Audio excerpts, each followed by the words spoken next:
교회론 네 번째 시간입니다. 고린도 교회는 가장 악한 땅에 세워진 교회였습니다.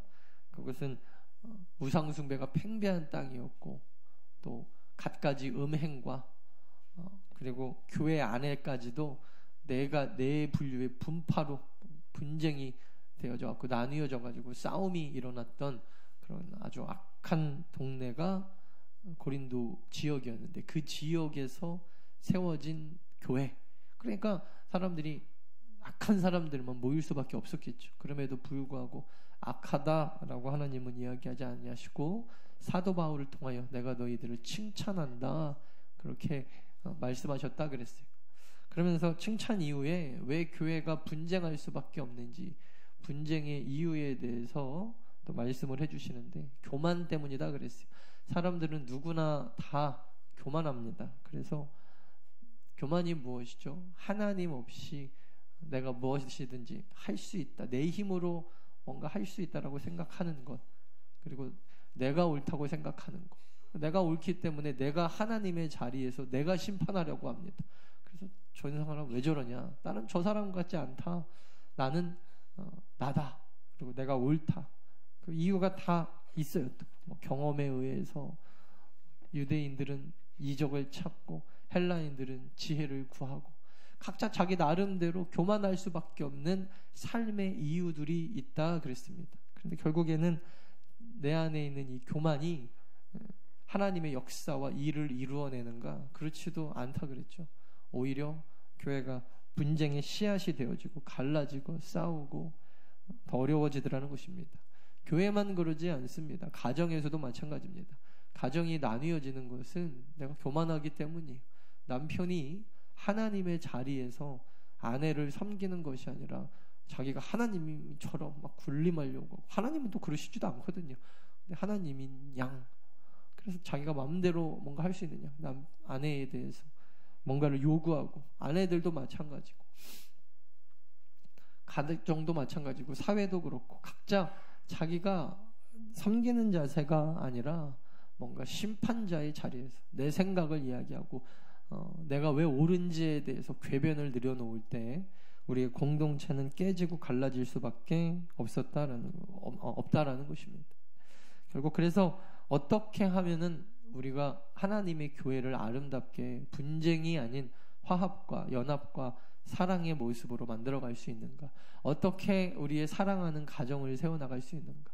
어떻게 또 우리가 하나님 안에서 우리의 나라와 우리의 민족, 이 공동체를 좀 아름답게 세워나갈 수 있는가? 그 방법에 대해서 오늘 또 이제 살펴볼 건데, 오히려 하나님께서 우리 가운데 말씀하시는 것은 약함이라고 하는 것입니다. 자, 우리 26절 한번 볼까요? 형제들아, 너희를 부르심을 보라. 육체를 따라 지혜로운 자가 많지 아니하며, 누가 많지 않다라는 거예요. 교회 안에 헬라인들이 그렇게 지혜 이야기하는데, 세상적인 기준으로 보면 육체를 따라 지혜로운 자들이 그리 많지 않고, 그 다음에 능한 자가 많지 않고, 문벌 좋은 자도 없다. 교회 안에 보면은 순악하고 더 연약하고 더 학벌도 짧고 더 지혜롭지 못한 자들이 훨씬 많은 거 봐라. 이것은 비난이나 뭐 우습게 여겨서, 고린도 교회 성도들에 대해서 사도 바울이 우습게 여겨서 하는 말은 아닌 것 같아요. 27절, 그러나 하나님께서 세상에 미련한 자들을 오히려 택하셔서, 이게 중요한 거죠. 아니, 지혜롭고 택하지 않는, 택함을 못 받는 것보다 지혜롭지 않더라도 택함 받는 게 중요한 거 아니에요, 우리는. 그래서 미련한 자들을 하나님이 오히려 택하셔서 지혜로운 자들을 부끄럽게 하셨다라고 하는 것입니다. 그러면은 우리는 궁금한 게 생기잖아요. 꼭 지혜롭지 못하고 약한 자들만을 선택하신 것입니까? 그러면은 지혜롭지 않는 것이 우리의 삶의 목표가 되는 것입니까? 굳이 따지자 보면 여러분 그게 맞을 수도 있어요. 그럼 왜 하나님이 굳이 약한 사람들을 선택하셔서 하나님의 역사를 이루어 내시는가라는 거예요. 왜 약한 것이 과연 우리에게 중요한가 하는 것입니다. 예전 대학교 가면은 조별 과제를 주거든요. 수업마다 다 모든 과목이 그런 건 아닌데 많게는 8명에서 10명, 적게는 2명. 그래서 남자 여자 이렇게 조를 주기도 하고 보통 4-5명 정도예요. 4-5명. 근데 조를 이렇게 딱 짜진 거를 보면은 교수들이 이렇게 짜주는 경우도 있고 본인들끼리 이렇게 모여가지고 보통을 짜거든요. 몇 명씩 짜가지고 팀원들하고 팀장 해가지고 학기 초에 돼요. 그 다음에 어느 정도 시간을 주고 이제 그 팀별로 발표를 시키고 한 주씩 보통 발표를 하죠. 근데 누가 봐도 어벤져스라고 그러죠. 어벤져스. 그냥 와 대단한 팀이 있어요. 꼭 자기네들끼리 모여요. 그래서 맨날 첫날부터 딱 모여가지고 술 마시러 다니고. 근데 되게 부러워합니다. 안 껴줄라 그러죠. 과에서 이렇게 좀 잘 나가는 애들 이렇게 다. 그때도 한 5명 정도가 누가 봐도 어벤져스 같은 팀이 딱 하나 있었는데 그 팀 발표 날이 딱 됐어요. 그 팀 발표 날이 됐는데 발표는 하고 저희 때는 이제 OHP 프로젝트가 없었으니까 OHP로 이렇게 보통 발표를 했는데 프로젝트 사용도 가끔 하긴 했지만 근데 발표한 날이 되는데 보통 이렇게 발표하면 교수님한테 이 보고서가 올라가요. 먼저 딱 올라가고 교수님한테 올리는 보고서하고 조금 다르게 허접하게 대충 복사해가지고 학생들한테 이렇게 나눠주는 게 있어요. 그거 아시죠? 복사 대충 이렇게 해가지고 애들 보라고. 그리고 그 이외에는 이제 OH 필름으로 앞에 보면서 이렇게 하는데 그게 법칙은 아니지만 그냥 상식이에요. 상식. 누구나 다 그렇게 할 수 있게. 그래서 조별로 이제 그 조 회비도 걷기도 하고. 근데 수업 시작하기 얼마 지나지 않아가지고 교수님이 시작해라 그러는데 막 난리가 나고 자기네들끼리 막 쑥덕거리고 막 어벤져스 팀인데 얼마나 준비를 잘해왔겠어요 또. 그래갖고 막 교수님 그 책상 위에 막 컬러풀하게 막 복사 그 커팅해가지고 탁 올려져 있고 잔뜩 기대하고 있는데 저희 학생들이 봐야 되는 내용물이 안 오는 거예요. 보통 교수님한테 한 10장 올라가면 학생들한테 한 3-4장으로 이렇게 압축해서 딱 오거든요. 막 글씨도 막 대충 줄여가지고. 그래서 와야 되는데 안 오니까 되게 궁금했죠. 자기네들끼리 막 앞에서 뭐라고 쑥덕거리고 막 싸움이 났어요. 이유가 뭔가 했더니 복사를 안 해온 거예요. 근데 복사를 맡은 사람이 있었던 것 같은데 들어보니까 그런 거죠. 왜 안 해왔어? 왜 나를 시켰어? 네가 하지. 네가 맡기로 했잖아. 내가 언제 네가 그냥 하라 그런 거지. 그렇다고 진짜 안 해와? 그러면 진짜 해와? 그래서 막 싸우는 거예요. 자기네들끼리. 어벤져스 팀인데 결국에는 최하점을 받았어요. 준비가 안 돼 있으니까. 여러분 내용이 아무리 좋아도 그 앞에서 막 그러고 있는데 교수들이 대충 보면 알죠. 제가 그때 그걸 보면서 그런 생각이 들었어요. 여러분 아무리 대단한 역사가 이루어지려도 마지막 딱 하나 복사하는 사람 없으니까 일이 안 되더라니까요. 그 어벤져스면 뭐 할 거예요? 어차피 복사하는 사람도 하나 없어갖고 조금 못하더라도 준비가 딱 되어 있으면 일이 진행되어질 걸. 자기네들끼리 맨 앞에서 왜 나 시켰어? 내가 네 복사하라고 하면 하는 사람이야? 이러면서. 그래서 차라리 그냥 어마어마하게 그 똑똑해갖고 준비 되게 잘하는 사람 4-5명 있는 것보다 한 사람 조금 마음 온유한 사람이 있어갖고 내가 할게 해버렸으면 끝날 거. 그죠? 같이 그냥 점수 잘 받을 거. 결국에는 그 온유한 한 사람 내가 복사할게 이 사람은 복사만 해도 되거든요. 뭐 무슨 시장 조사하고 누구 뭐 안케이트 조사해갖고 무슨 조사를 해왔어요. 그래갖고 뭐 몇 명 100여 명 뭐 우리 과에서 조사를 했는데 이 중에서 몇 퍼센트 막 되게 잘했더라고요. 잘하긴. 근데 결국에는 그렇게 잘하는 사람 서로 잘난 척하는 사람 몇 명이서 복사 하나 안 해서 일이 진행이 안 되는 거예요. 여러분 이 시대 교회가 중요한 이유가 무엇입니까? 특별 새벽 예배 마지막 날 특별히 여러분 이거 하나는 꼭 기억하고 하셔야 돼요. 다른 건 몰라도 교회가 왜 중요하다 그랬습니까? 교회는 교회를 통하여서만 생명이 살아날 수 있기 때문입니다. 믿으십니까? 어떤 한 대단한 능력이 있는 그 사람이 능력이 있어서가 아니라 결국 어떤 그 능력 있는, 그게 김판중 목사라고 합시다. 저게 능력이 있어서 누군가에게 예수 그리스도의 복음을 전하는 순간 그곳이 교회가 되는 거예요. 그죠? 그러니까 결국 생명의 살아나는 역사는 교회가 하는 거예요. 그래서 그곳이 교회가 되면 그곳을 통하여서, 교회를 통하여서, 공동체를 통하여서 성도들이 자라나고, 공동체 안에서 하나님을 만나고, 공동체 안에서 죽은 생명이 살아나는 역사가 일어나는 건데, 이 놀라운, 정말 너무너무나 가치 있고 이 세상에서 무엇과도 바꿀 수 없는 이 놀라운 이 역사, 생명을 살리는 이 귀한 일, 이거 교회밖에 못해요. 그래서 교회가 빛이라고 하고, 교회는 소금이라고 하고, 우리 믿음의 성도들은 생명 살리는 역사를 하는 거예요. 이국종 교수만 여러분 죽어가는 사람 살리는 게 아니라 저와 여러분은 죽은 영혼 살리는 사람들인 걸 여러분 믿으시기 바랍니다. 이거를 계속해서 여러분 헷갈리게 하는 게 사탄의 역사인데, 사탄은 그래서 계속 이거 헷갈리게 하려고, 야, 교회 가면 생명이 사냐? 죽던데, 맨날 가가지고 싸우던데, 맨날 분쟁하던데, 맨날 시험 들던데, 시험 들면 죽는 거라고 생각합니다. 그러려면 가지마. 그래서 어떻게 해서든지 교회가 여러분 분쟁이 되어주게 하고, 그 안에서 시험거리가 일어나게 해가지고 교회가 생명 살리는 역사가 완전히 끊어지도록, 자기네들끼리 패거리 나눠갖고 싸우다가 그냥 끝나버리도록. 근데 여러분, 교회가 이렇게 생명을 살리는 중요한 역할을 감당하는 데 있어서 김한중 목사같이 설교 전하는 이런 목회자들도 필요하고, 찬양을 인도하는 찬양팀도 필요하지만, 그 이외에 여러분 또 여러 많은 성도들이 필요하다는 거예요. 어떤 분들은 건강하셔야 돼요. 다른 사람들보다 특히 더 건강해서 한 발자국 더 뛰어다니면서 주님의 일을 더 많이 하고, 어떤 사람은 뛰어다니면서 전도하시는 분도 있고, 또 모든 사람이 다 전도하면 좋겠지만 전도가 조금 약하신 분들은 주방에서 봉사하시는 분들도 필요하고, 주일 아침이면 한두 시간씩 일찍 나와가지고 우리 어린아이들 베이비 케어하면서 주일학교 선생님들도 하셔야 되고, 어떤 분들은 성가대도 하셔야 되고, 청소도 하셔야 되고, 안내도 쓰셔야 되고, 추운 날인데도 이번에 어느 큰 교회는 총동원이 아니라 송구영신 예배하면은, 원래 2부 3부 나눠진 교회는 송구영신 예배가 한 번이니까 앉을 자리가 없대요. 앉을 자리가.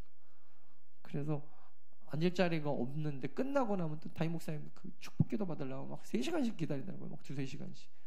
근데 그 교회는 1번으로 안수 주는 사람들이 남전도에 이 차량 안내하시는 분들, 시간적으로도 그럴 수밖에 없겠죠. 빨리 안수 받고 나가 차량 안내해야 되니까.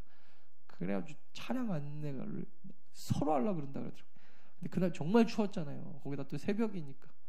그런데도 정말 순수하게 그 믿음으로 차량 안내하시려고 제일 1번으로 축복받고 싶어갖고 그런 교회도 있더라고.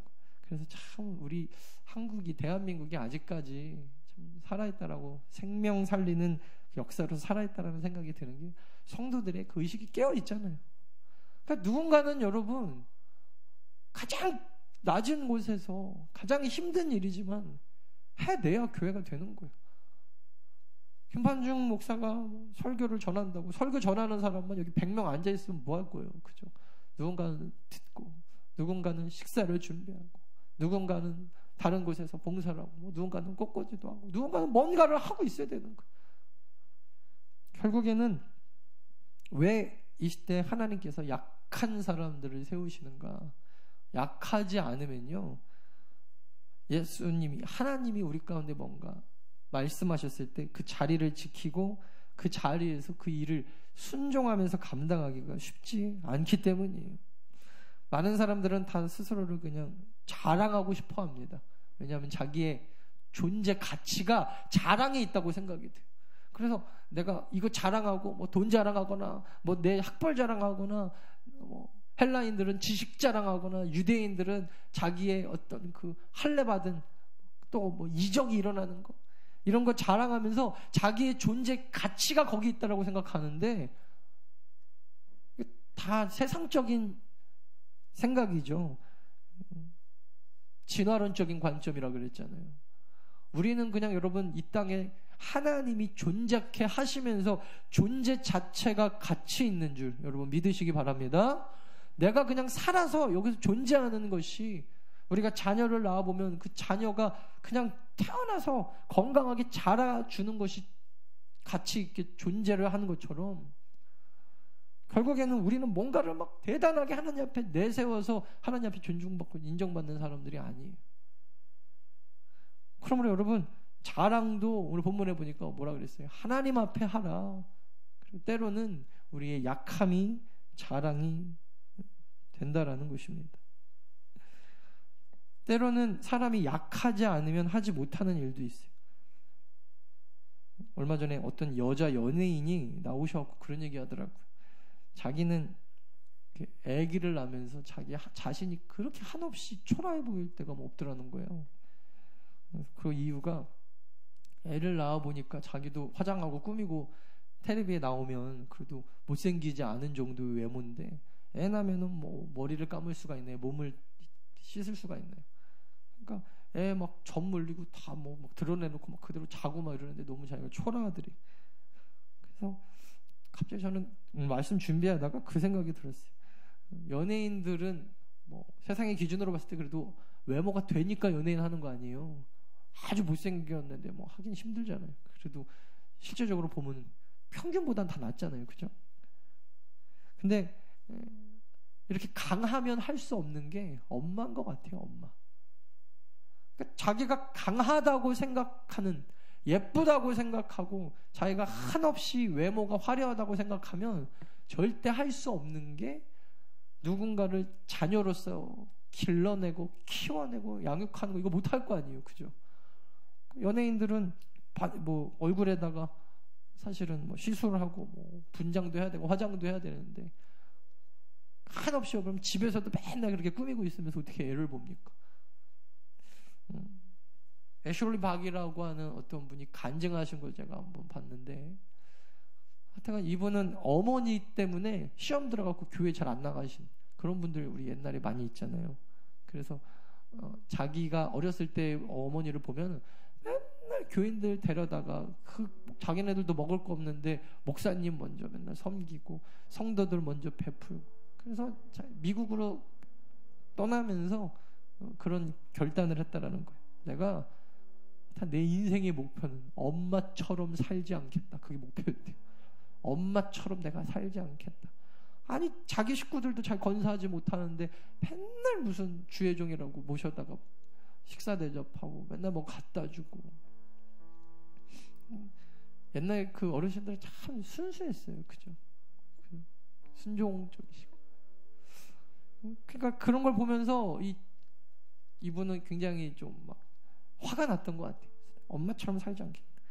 그리고 나서 미국으로 갔다가 지긋지긋한 한국 살기 싫다 나갔다가 30년 만에 돌아온 한국에서 너무 깜짝 놀란 거예요.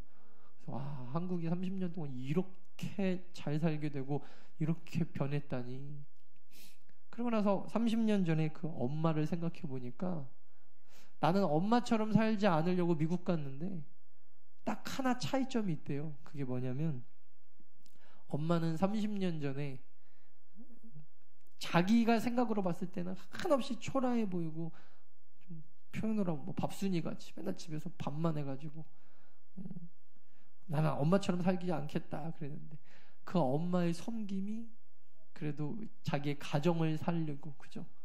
그리고 자기 자녀들을 다 훌륭하게 양육하고 키워냈는데, 자기는 오히려 그래서 그 엄마의 사랑으로 이만큼 세상의 기준으로 봤을 때는 와, 내가 이 정도 살고 있구나. 그래도 어디 가서 무시 안 당할 정도의 그 위치에, 사회적 지위에 올라왔는데, 내가 지금 우리 어머니처럼 우리의 가정을 살리고 우리 교회에서, 교회는 다니시니까 사람들을 살려내고, 내가 우리 자녀들을 우리 어머니처럼 지금 살려내고 있나? 어머니는 집에서 한 거라고는 교회에서 밥 한 거밖에 없는데, 그 돌아보니까 생명 살리는 역사는 자기한테 있지 않더라는 거예요. 놀라운 깨달음이죠. 여러분, 진짜 가치 있는 인생이 뭘까요? 내가 나한테 투자해갖고 사람들이 나를 무시하지 못하게 올라가는 것, 그래서 내가 강하니까 절대 나를 건드리지 못하게 하는 것, 그것을 자랑함으로 내 존재 자체를 그냥 드러내고 싶은 것, 오늘 보니까 그런 자들을 하나님이 부끄럽게 하실 거라 그랬어요. 마지막 절 한번 볼까요? 31절 우리 다 같이 읽겠습니다. 시작. 기록된 바 자랑하는 자는 주 안에서 자랑하라 함과 같게 하려. 결국 여러분, 우리가 아무리 자랑해봐야 주 안에서 자랑하지 않는 그 모든 자랑은 하나님 앞에 다 부끄럽게 될 줄 믿습니다. 언젠가는 이거 다 날아가 버릴 것들이. 우리는 지금 나를 굉장히 가치 있게 만들고 나를 대단하게 만들고 다른 사람들이 나 무시하지 못하게 하려고 뭔가 어마어마하게 지금 나를 만들어가고 있는데, 진화론적 관점이죠. 그거 가지고 내가 살아있음을 막 느껴보려고 하는, 그게 어떻게 보면 여러분, 그 교만 때문에 정말 정작 중요한 사람 살리는 일은 못하고 있는 건 아닌가. 지금 하나님께서 우리 가운데 원하시는 당장 중요한 거는 어떻게 보면 복사해가지고 나눠주는 일인데, 강한 사람들은 이거 못하더라니까요. 강하니까 오히려 못해요. 교회가 너무 강한 사람들만 있으면, 자기 스스로 자기가 강하다고 생각하는 사람들만 다 모여 있으면 하나님의 역사는 이루어지지 않는 것입니다. 이 시대에 우리 더 나은 교회가 고린도 전서에 나오는 이 사도 바울의 표현처럼 여러분, 한없이 우리 약해지는 교회가 되어질 줄 믿습니다. 우리 약한 교회가 되어질 줄 믿습니다. 그때 여러분, 능력이 어디 있는 거예요? 나는 약한데, 나는 아무것도 가진 것이 없는데, 우리 부모가 빌 게이츠고 우리 부모가 돈 많다. 그러면 다 내 건데, 그죠? 한없이 우리의 약함을 하나님 앞에 내려놓고 하나님의 능력으로 살아나는, 순종하는 성도들 됩시다. 약해야만 할 수 있는 게 반드시 있어요. 아니, 약하지 않으면 못하는 것들. 그래서 이 시대 교회들이 나뉘어지고 갈라지고 분쟁하고, 우리 가정도 마찬가지. 한없이 믿음의 성도들이 여러분 약한 자리에 서 주십시오. 직장에서도 이 나라와 이 민족도 한없이 우리의 약함을 하나님 앞에 맡겨드리고 하나님의 강한 능력으로 살아가는 믿음의 성도님들 다 되어지시기를 간절히 축원합니다. 우리의 약함을 주님 앞에 내려놓으면서 우리 이 찬양